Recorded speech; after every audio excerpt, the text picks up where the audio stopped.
Dear students, in this video I am going to explain the vicious circle of poverty in lesson 11. Vicious circle of poverty அப்படின்னா என்ன? அதாவது there are circular relationships known as the vicious circle of poverty that tend to perpetuate the low level of development in less developed countries. அதாவது முன்னேற்றம், அதாவது development less developed countries இருக்காங்க இல்லையா, அங்கே development எப்போவுமே ரொம்ப லோ லெவலில் நீடிச்சுக்கிட்டே இருக்கும். இங்கே ஒரு சர்க்குலரான ஒரு ரிலேஷன்ஷிப் இருந்துக்கிட்டே இருக்கும். அதாவது இப்போ அந்த பிக்சர் பார்த்தீங்கன்னா புரியும். ஃபஸ்ட்டு என்ன, low per capita income. Low per capita இன்கம்னா குறைந்த அளவு வருமானம் தான். ஒவ்வொருத்தருடைய தலா வருமானமும் குறைவான அளவு இருக்குது. குறைவான அளவு வருமானம் ஒரு குடும்பத்தில் ஒருத்தருடைய வருமானம், அதாவது அந்த குடும்ப தலைவனுடைய வருமானம் குறைவாக இருந்துச்சுன்னா அங்கே எப்படி இருக்கும்? சேவிங்ஸ் ரொம்ப லோ லெவலாக இருக்கும், அப்படி தானே? டிமாண்டும் லோவாக இருக்கும், ஏன்னா இன்கம் ரொம்ப கம்மியாக இருக்குது. அப்படிப்பட்ட சூழலில் low level of investment in physical and human capital அப்படின்னா என்ன? ரொம்ப குறைந்த அளவு தான் மனிதன், அதாவது உடல் மற்றும் மனித முதலீடு ரொம்ப குறைவான ஒரு அளவு தான் இருக்கும். இது எதை லீட் பண்ணும் அப்படின்னா, லோ ப்ரொடக்டிவிட்டி, குறைந்த அளவு உற்பத்தி திறனை தான் அது லீட் பண்ணும். ஆக ஒரு லோ பெர் கேபிட்டா இன்கம் இருக்கக்கூடிய ஒரு லெஸ் டெவலப்டு கண்ட்ரீஸில் இதே மாதிரியான ஒரு சர்க்கிள் அப்படியே கண்டினியூ ஆகிட்டே இருக்கும். இந்த கண்டினியூஷனை தான் நாம் என்னென்னு சொல்கிறோம்? இந்த ரிலேஷன்ஷிப்பை தான் விசியஸ் சர்க்கிள் ஆஃப் பாவர்ட்டி அப்படின்னு சொல்கிறோம். ராக்னர் நக்ஸ் அப்படிங்கிற அந்த எக்கானமிஸ்ட் இதை அழகாக எக்ஸ்பிளைன் பண்ணியிருக்காரு. இப்போ பாருங்கள், Nurkse explain the idea in this words. It implies a circular constellation of forces tending to act and react upon one another in such a way as to keep a poor country in a state of poverty. அதாவது நக்ஸ் என்ன சொல்கிறாரு அப்படின்னா, இந்த vicious circle of poverty அப்படிங்கிறது ஒன்றே ஒன்று அப்படி தொடர்ந்து இந்த புவர் கண்ட்ரீஸை வறுமையிலேயே வச்சுருக்கும் விதத்தில் அது செயல்படுது. இதுக்கு ஒரு அழகான ஒரு எக்ஸ்பிளைன் சொல்லியிருக்காரு. For example, a poor man may not have enough to eat. Being underfed, his health may be weak. Being physically weak, his working capacity is low, which means that he is poor, which in turn means that he will not have enough to eat and so on. A situation of this sort of relating to a country as a whole can be summed up in the proposition, a country is poor because the country is poor. அதாவது ராக்னர்ஸ் அழகாக ஒரு எக்ஸாம்பிளில் சொல்லியிருக்காரு. ஒரு poor பீப்புள்கிட்ட சாப்பிட்றதுக்கு சாப்பாடு இல்லை, சாப்பிட குறைவான உணவு அவர் சாப்பிடும்போது, அண்டர்ஃபெட்டாக இருக்கும்போது என்ன ஆகும்? அவருடைய ஹெல்த்து ரொம்ப வீக்காயிரும், அப்படி தானே? பொதுவாகவே நல்ல ஒரு சுகாதாரமான உணவு எடுத்துக்கும்போது தான் உடல் நலமும் நல்ல சுகாதாரமான ஒரு முறையில் இருக்கும். இப்போ இவருக்கு சாப்பாடு அப்படிங்கிற ஒரு விஷயம் சரியாக கிடைக்கலைன்னா அவரோட ஹெல்த்தும் ரொம்ப பலவீனமாக இருக்கும். ஹெல்த்து ரொம்ப பலவீனமாக இருக்கும்போது அவருடைய உழைக்கக்கூடிய தகுதியும் அவர்கிட்ட குறைவாக தான் இருக்கும். தகுதி குறைவாக இருக்கும்போது அந்த உற்பத்தி திறன் இருக்கு இல்லையா, உழைக்கக்கூடிய திறனும் ரொம்ப குறைவாக இருக்கிறனால அவருக்கு என்ன தான் கிடைக்கும்? குறைவான ஒரு லோ இன்கம் தான் அவருக்கு கிடைக்கும்.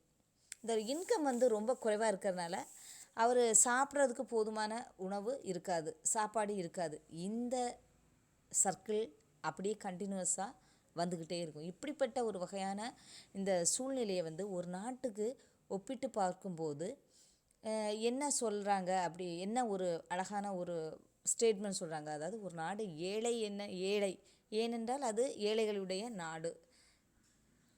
அதுதான் நாம் என்ன சொல்கிறோம்? எ country is poor because the country is poor. ஒரு நாடு ஏழையாக இருக்குது, ஏன்னா அது ஏழைகளின் நாடு அப்படின்னு சொல்லி அந்த விசியஸ் சர்க்கிள் ஆஃப் பாவர்ட்டிக்கு அழகான ஒரு ஸ்டேட்மெண்ட் சுருக்கமாக சொல்லலாம். The vicious circle of poverty operates both on the demand side and the supply side. அதாவது இந்த vicious circle of poverty ரெண்டு சைடில் ஆப்ரேட் ஆகுது, செயல்படுது. எப்படிப்பட்ட சைட்லாம்? இந்த டிமாண்ட் சைட்லேயும் சரி, சப்ளை சைட்லேயும் சரி.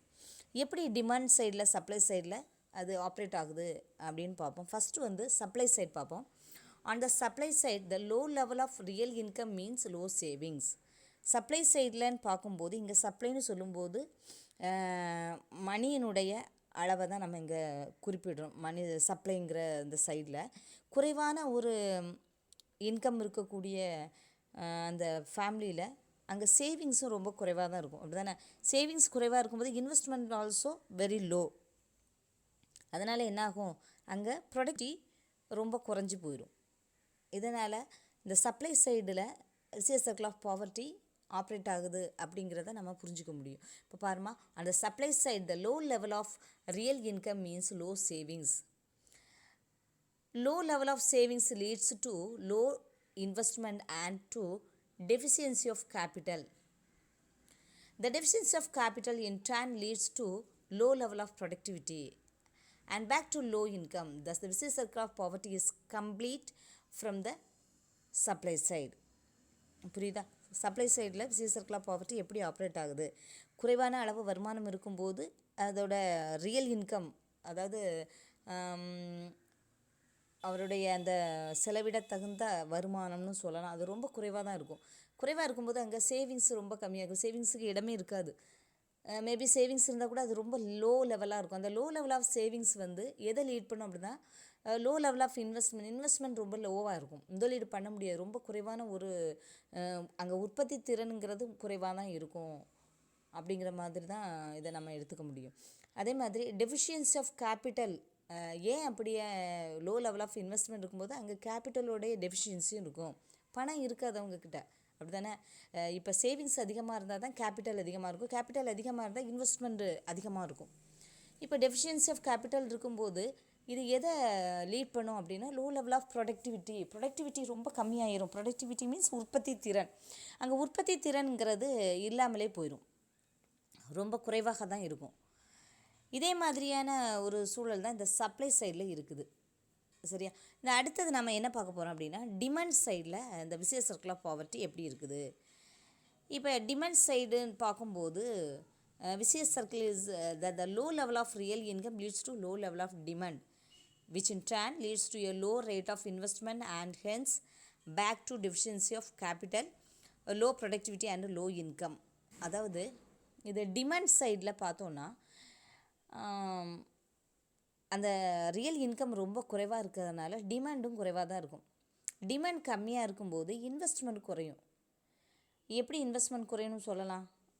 பொருளை வாங்குறதுக்கு, ஒரு பொருளை தயாரிக்கிறாங்கன்னா அதுக்கு டிமாண்ட் இருக்கணும், அப்படி தானே? டிமாண்ட் இல்லாமல் இருக்கும்போது அங்கே ப்ரொடக்ஷனுங்கிறது கம்மியாகும். ப்ரொடக்ஷன் கம்மியாகும்போது அங்கே இன்வெஸ்ட்மெண்ட் ஆட்டோமேட்டிக்காக குறைஞ்சி போயிடும். இந்த இன்வெஸ்ட்மெண்ட் குறையும் போது அதன் மூலமாக எதனால் குறையுது அப்படின்னா டெஃபிஷியன்சி ஆஃப் கேபிட்டல் அப்படின்னு சொல்லலாம். இதன் மூலமாக என்ன ஆகுது? ப்ரொடக்ஷன் குறைஞ்சி வருமானமும் குறையும், அதாவது இன்கமும் கம்மியாயிடும். ஏன்னா ப்ரொடக்ஷன் அதிகமானால் தான் அதில் இருந்து வரக்கூடிய ரெவன்யூ அதிகமாக இருக்கும். ப்ரொடக்ஷன் குறையும் போது revenue also very low income வரும். சரியா? ஓகே, இப்போ வந்து நம்ம டிமாண்ட் சைட்லேயும் சரி சப்ளை சைட்லேயும் எப்படி இந்த vicious circle of poverty operate ஆகுது அப்படிங்கிறத பார்த்தோம். அடுத்தது இதை எப்படி பிரேக் பண்ணலாம், எப்படி இதை உடைத்து எறியலாம் அப்படிங்கிறத பார்ப்போம். Breaking the vicious circle of poverty அப்படின்னா என்ன? The vicious circle of poverty is associated with low rate of savings and investment on supply side. அப்படி தானே? அதாவது vicious circle of poverty அப்படிங்கிறது வந்து அந்த சப்ளை சைடில் எப்படிப்பட்ட ஒரு விஷயத்தை சொல்லுது அப்படின்னா அங்கே சேவிங்ஸ் கம்மியாக இருக்கும், அப்புறமா ரொம்ப லோ லெவல் ஆஃப் இன்வெஸ்ட்மெண்ட் இருக்கும். இதனால் என்னாகும்? இன் யூடிசின்னு அண்டர் டெவலப்டு கண்ட்ரிஸ், சரியா? ரொம்ப மிகவும் முன்னேற்றம் இல்லாத நாடுகளில் the rate of interest and the capital formation can be stepped up without reduction in consumption. அதாவது அண்டர் டெவலப்டு கண்ட்ரிஸில் என்ன பண்ணணும் அப்படின்னா அந்த ரேட் ஆஃப் இன்வெஸ்ட்மெண்ட்டையும் சரி கேபிட்டல் ஃபார்மேஷனையும் எப்படி இன்க்ரீஸ் பண்ணணும், எப்படி ஸ்டெப்ட் அப் பண்ணணும், எப்படி உயர்த்தணும், எப்படி அதிகரிக்கணும் அப்படின்னா நுகர்வை வந்து அதாவது கன்சப்ஷன் குறையாமல் பார்த்துக்கணும்.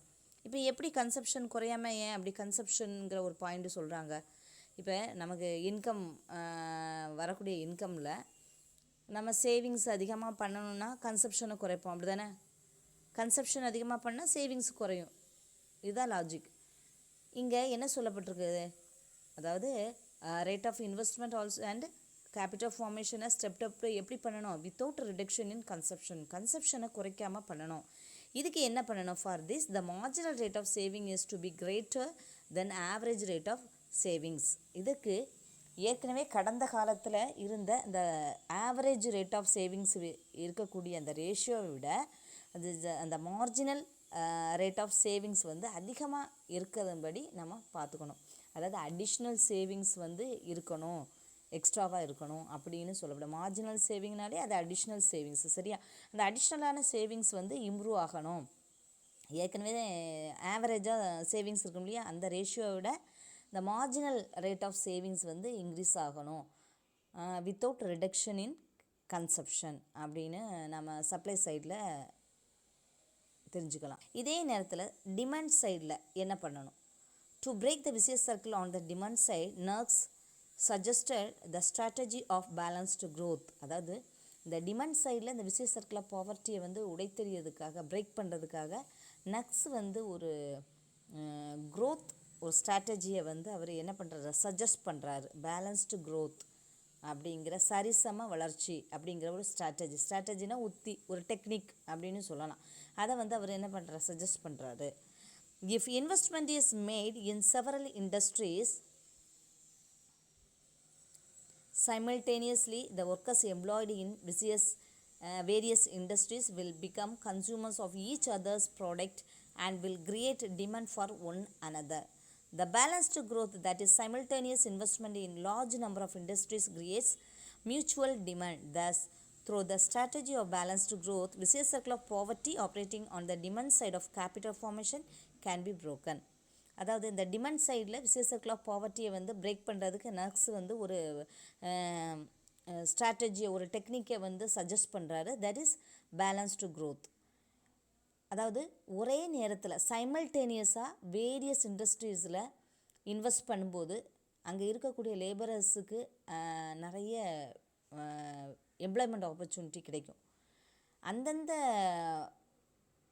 இண்டஸ்ட்ரீஸில் உற்பத்தி செய்கிறதுக்கு இப்போ நிறைய பேருக்கு வேலை வாய்ப்பு கிடைக்கும்போது என்னாகும், அவங்களுக்கு எல்லாருக்குமே கையில் இன்கம் வரும். அப்படி தானே? இன்கம் வரும்போது அவங்க என்ன பண்ணுவாங்க, நுகர்வோராக மாறுவாங்க, அதாவது கன்சியூமராக மாறுவாங்க. அப்படி தானே? கன்சியூமர்னால் என்ன, யார் பொருளை வாங்கி யூஸ் பண்ணுறாங்களோ அவங்கள கன்சியூமர்னு சொல்கிறோம். கன்சியூமருக்கு இன்கம் அதிகமாகும்போது டிமாண்ட் ஆல்சோ இன்க்ரீஸ். அப்படி தானே? அப்போ டிமாண்ட் இன்க்ரீஸ் ஆகும்போது வேறு தொழிலில் வேலை கிடைக்கும்போது மற்ற தொழில்களில் உற்பத்தி செய்யக்கூடிய பொருள்களுக்கு இவங்க கன்சியூமராக மாறிடுவாங்க. இப்படி ஒவ்வொரு இண்டஸ்ட்ரீஸ்லேயும் வேலை கிடைத்த அந்த எம்ப்ளாய்மெண்ட் கிடைச்ச அந்த லேபரர்ஸ்லாம், ஒர்க்கர்ஸ்லாம் அவங்களுடைய வருமானத்தை வந்து, அதாவது அவங்களுடைய இன்கம்மை வேறு தொழிலில், அதாவது வேறு இண்டஸ்ட்ரியில் ப்ரொடக்ஷன் பண்ண பொருளை வாங்கிறதுக்கு என்ன பண்ணுவாங்க, யூஸ் பண்ணுவாங்க. அப்போ அந்த இடத்துல ஒரு பேலன்ஸ்டான growth வந்து நடக்கும் அப்படிங்கிறது நக்ஸோடைய கருத்து.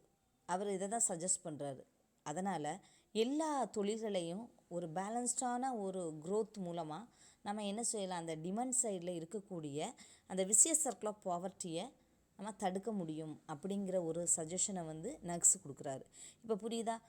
சப்ளை சைடில் என்ன செய்யணும், சேவிங்ஸை இன்க்ரீஸ் பண்ணணும் வித்தவுட் ரிடக்ஷன் இன் கன்சப்ஷன் அப்படிங்கிற ஒரு பாயிண்ட்டை நம்ம பார்த்தோம்.